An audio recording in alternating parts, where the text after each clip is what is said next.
मौन क्यों हो गए? बताओ। ये सत्य है? आप चोरी करने आए थे?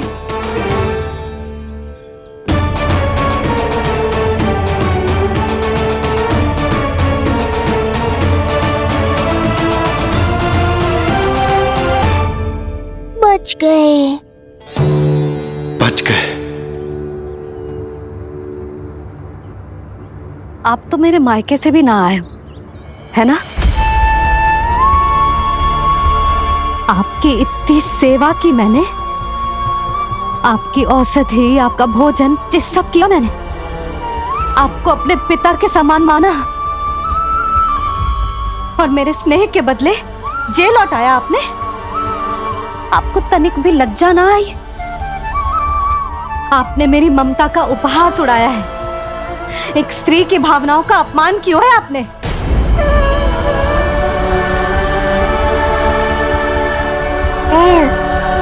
अब आप खड़े क्यों हो मेरे सामने?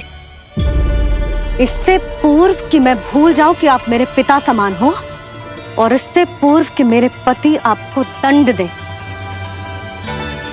निकल जाइए मेरे घर से। क्षमा कीजिएगा प्रभु।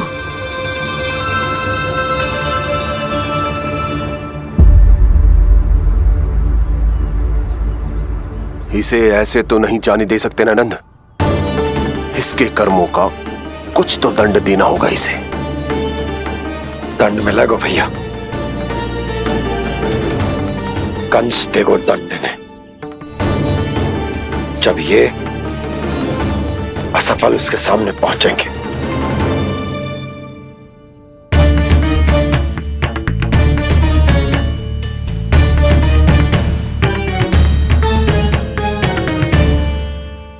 हमें पता है किसने भेजो है तुम्हें। हो सके तो मुझे क्षमा कर दीजिएगा नंदराज।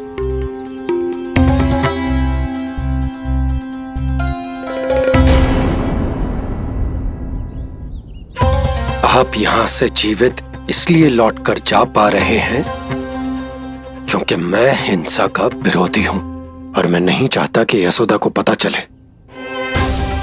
कि उसके लल्ला के प्राण बड़े संकट में।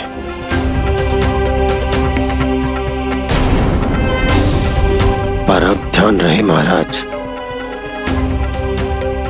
कि आप लल्ला के तो क्या, गोकुल के भी निकट दिखाई दिए तो मैं वो कर बैठूंगा जो मैंने आज तक ना की हो।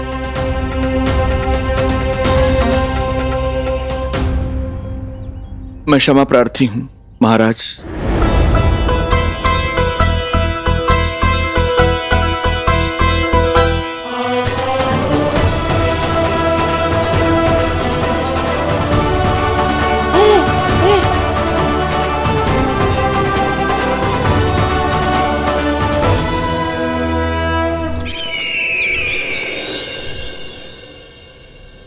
आप मौन क्यों हैं? कुछ कीजिए। ऐसा लग रहा है कि आपका ये अस्त्र भी असफल हो जाएगा। इतने दिन बीत गए हैं, अभी तक लौटा नहीं है, ना ही कोई सूचना भिजवाई है। सूक्ष्म बुद्धि श्रीधर, इसके रक्त में पराजय है ही नहीं, क्योंकि वो शक्ति से नहीं छल से कार्य करता है। विष्णु जैसे छलिए के लिए सूक्ष्म बुद्धि श्रीधर से अधिक उपयुक्त कोई हो ही नहीं सकता। महाराज,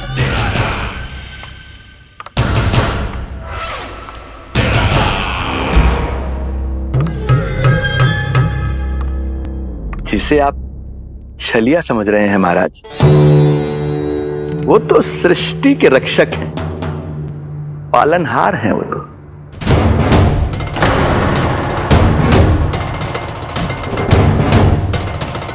मेरी बात मान लीजिए महाराज, उनके प्राण लेने का प्रण त्याग कर अपने मन के अंधकार के प्राण लीजिए, स्वीकार कर लीजिए उनकी कृपा। मस्तिष्क फिर गया है क्या? मस्तिष्क फिर नहीं गया है महाराज, बल्कि जीवन में पहली बार सही कार्य कर रहा है। और उनका सत्य आप भी जितना शीघ्र जान लेंगे उतना ही अच्छा है आपके लिए। कैसा सत्य? यही कि गोकुल में पल रहे उस बालक के रूप में स्वयं विष्णु धरती पर आए हैं।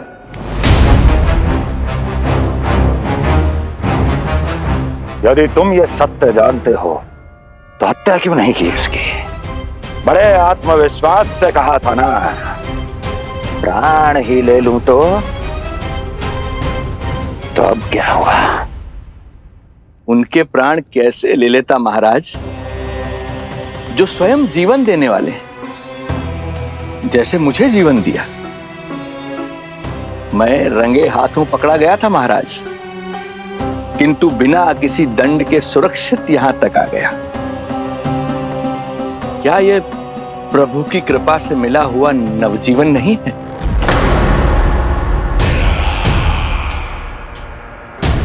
ये आपके सामने अपने शत्रु का गुणगान किए जा रहा है और आप अभी भी मौन हैं।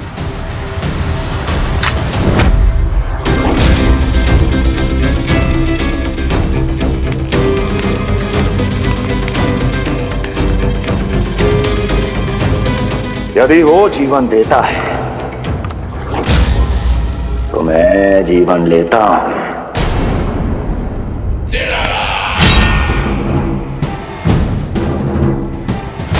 अब तेरा जीवन लूंगा यदि फिर से उसका बखान किया तो।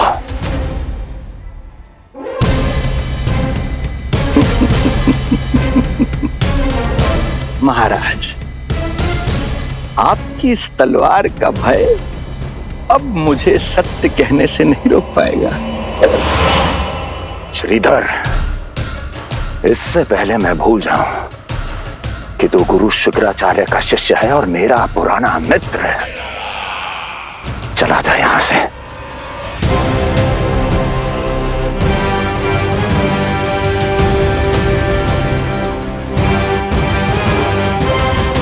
चला जा। ओम नमो भगवते वासुदेवाय। ओम नमो भगवते वासुदेवाय।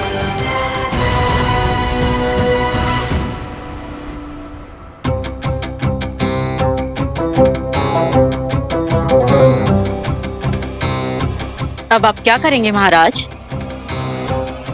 आपकी ये चाल तो असफल हो गई। कैसे कैसे असफल हुई मेरी ये चाल अस्ति? इसे विष्णु के अवतार का सत्य पता करने के लिए ही तो बुलाया था मैंने, और वो सत्य मेरे सामने है कि विष्णु का अवतार कौन है और कहां है।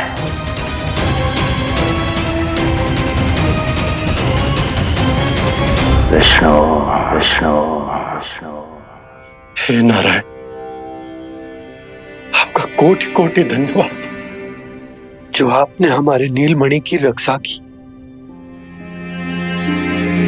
परंतु क्या होगा? हाँ,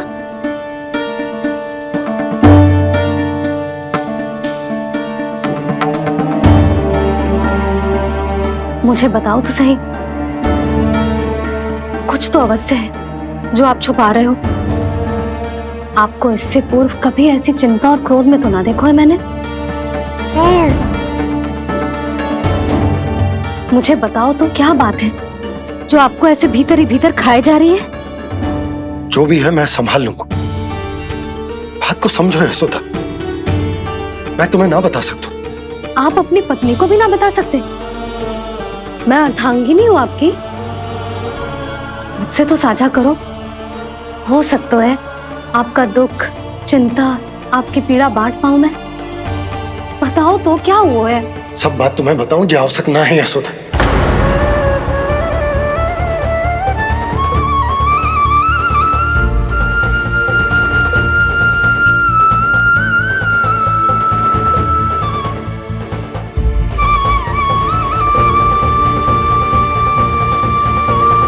यशोदा,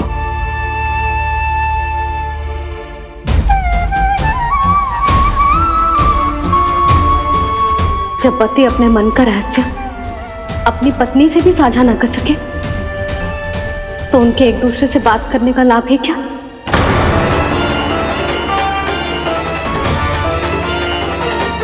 ये तो गड़बड़ हो गई।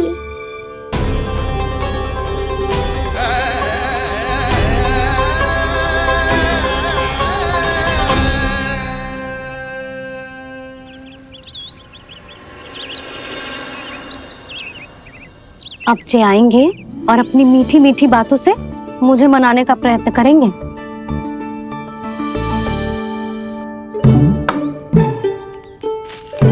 किंतु इस बार उनकी एक ना सुनूंगी मैं। हाँ, यशोदा, यशोदा, यशोदा, मेरी बात तो सुनो। यशोदा,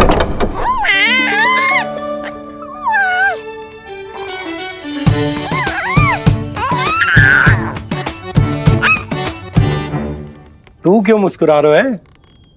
तेरी मैया को मनाना आता है मुझे। तू बस देख तो जा।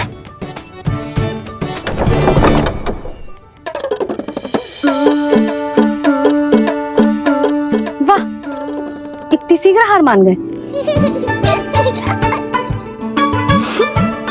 तू क्यों मंद मंद मुस्कुरा रहे? क्योंकि आपका क्रोध भी बड़ा मनोहर है मैया।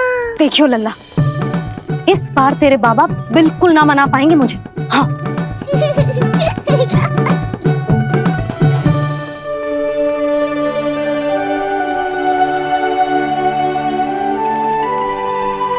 जे मथुरा से लेकर आयो, पहनकर दिखाओ ना। लल्ला मैं अभी आई। हाँ, यशोदा, यशोदा देख तो लो। बाबा, वस्त्रों और आभूषणों से कुछ नहीं होने वाला।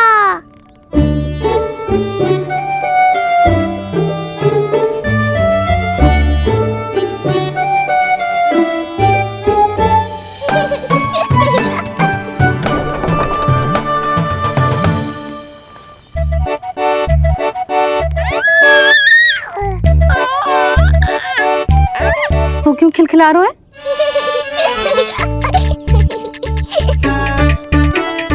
मैं तो बस इसे संभाल कर। तू चुप कर लल्ला।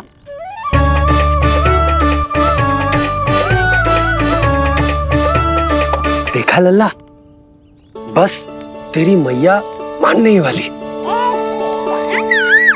उपहार मिल गयो है, तो देखना कैसे मेरी पसंद का भोजन कराएगी। आहा, भोजन में स्वाद चाहिए तो मनाने का कोई और ढंग खोजना पड़ेगा।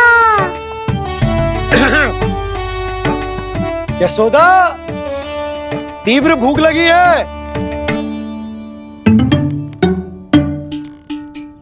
अरे भाई शीघ्र खाना लगाओ, और हाँ थोड़ा अच्छा सा चटपटा भोजन करा देना।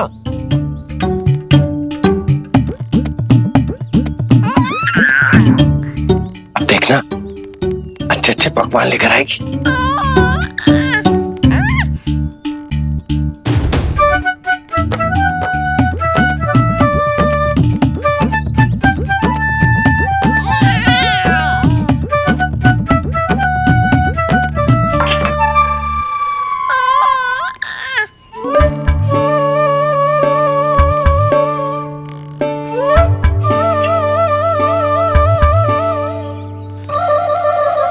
सूखी रोटी और माखन।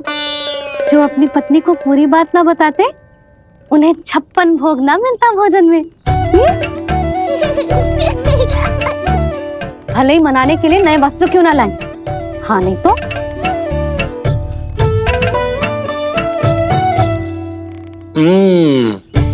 वाह, ये सूखी रोटी और माखन में भी क्या स्वाद है। बस भोजन के साथ तुम ऐसी दो मीठी बातें कर लेती तो आनंद आ जाता। आनंद तो कछुआ पतियों को अपने पत्नियों से बातें छुपाने में भी बहुत आता है लल्ला। देख लल्ला, जब तू बड़ा हो जाएगा ना तो अपनी जीवन संगनी से सब कुछ बताइयो, कुछ भी छुपाइयो मत।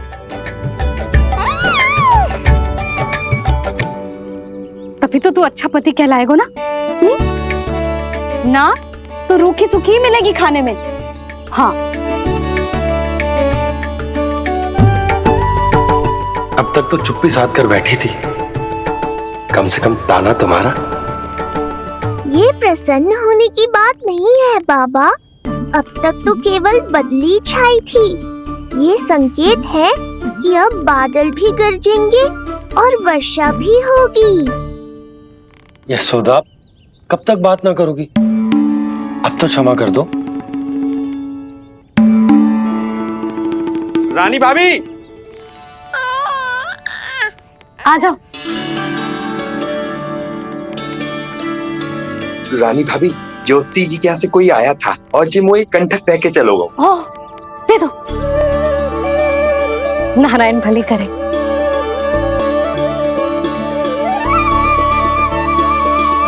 कंठक किस लिए?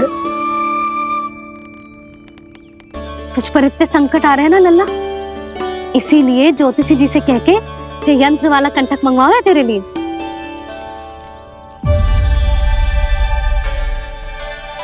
अब किसी और को तो तेरी चिंता है ना? बस क्या बतानो है, क्या छुपानो है, यही चिंता रह गई है।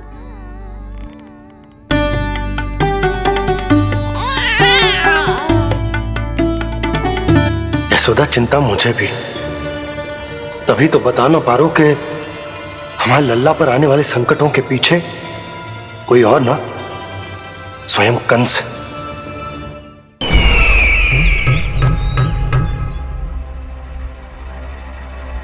और उनका सत्य आप भी जितना शीघ्र जान लेंगे उतना ही अच्छा है आपके लिए। गोकुल में पल रहे उस बालक के रूप में स्वयं विष्णु धरती पर आए हैं।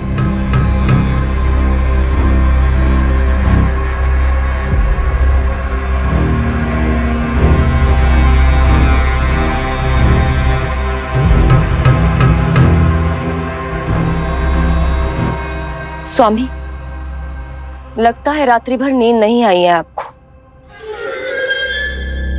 पूतना मारी गई, श्रीधर भी गया, केवल इसलिए कि आप देवकी और वसुदेव के समक्ष दुर्बल पड़ गए। संतानों के जन्म के लिए आपने उन दोनों को जीवित छोड़ दिया। आपसे छल करके वो दोनों आनंद में हैं और आप सही से विश्राम तक नहीं कर पा रहे हैं।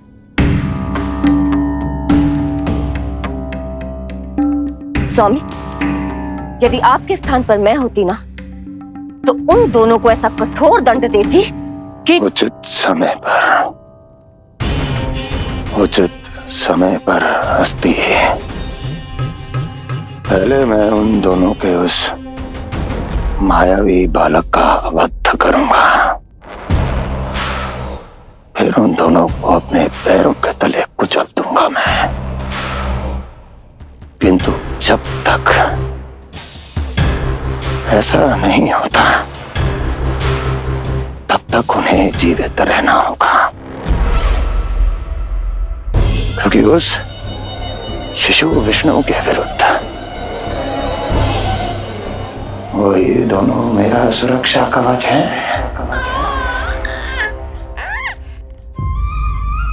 चिंता करो कंस मामा, आपका ध्यान अपने ऊपर से हटने दूंगा, तभी तो कुछ और सोच पाओगे। पुत्र होने का दायित्व मुझे दोनों के प्रति निभाना होगा, चाहे वो मुझे जन्म देने वाले माता पिता हों या मेरा लालन पालन करने वाले मैया और बाबा, जो इस समय युद्ध के लिए तैयार है।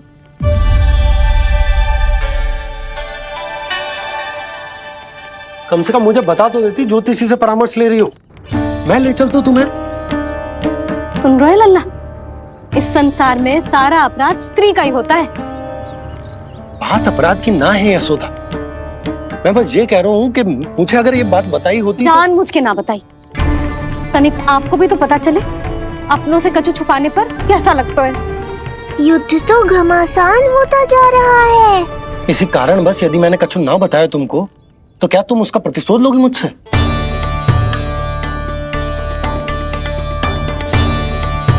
हे नारायण, जी क्या कहना चाहते हैं?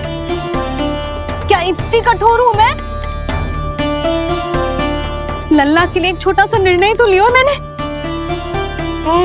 अपने लल्ला पर क्या इतना भी अधिकार ना है मेरा? अब क्या हर बात पर अनुमति लेनी पड़ेगी मुझे?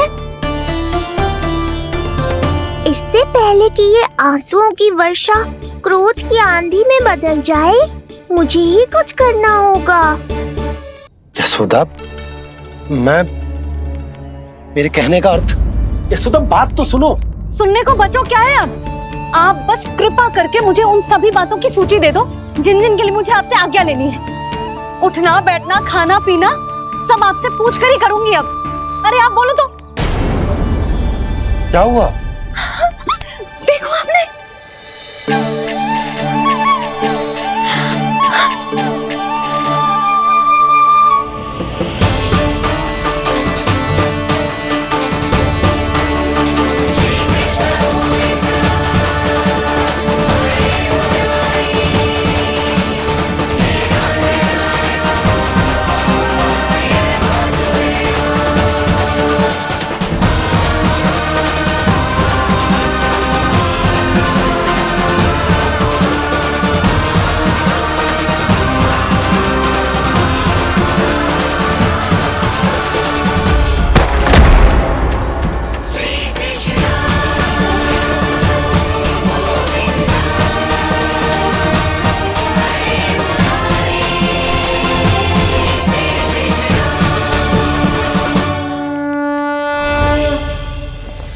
हमारे लल्ला ने अपनी पहली करवट ले ली। बहुत सही समय पर ली है। हमारा झगड़ा भी समाप्त करवा दियो।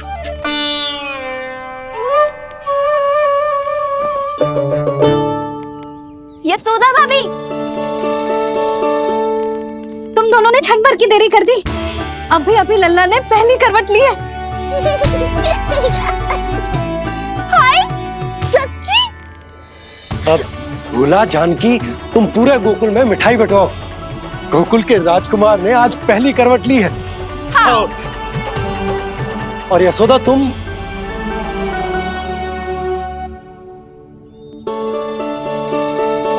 यशोदा,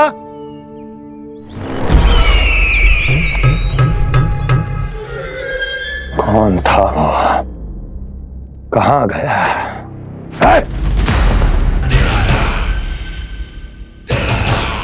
कोई तो है यहाँ। ये आप क्या कर रहे हैं स्वामी? कोई तो था, किसी ने तो मुझे धक्का दिया है। ये संभव नहीं है महाराज। इस कक्ष की सुरक्षा इतनी कड़ी है कि एक चींटी भी बिना सुरक्षा जांच के भीतर प्रवेश नहीं कर सकती। किंतु ऐसा हो सकता है जब वो विष्णु अपनी माया का प्रयोग करे।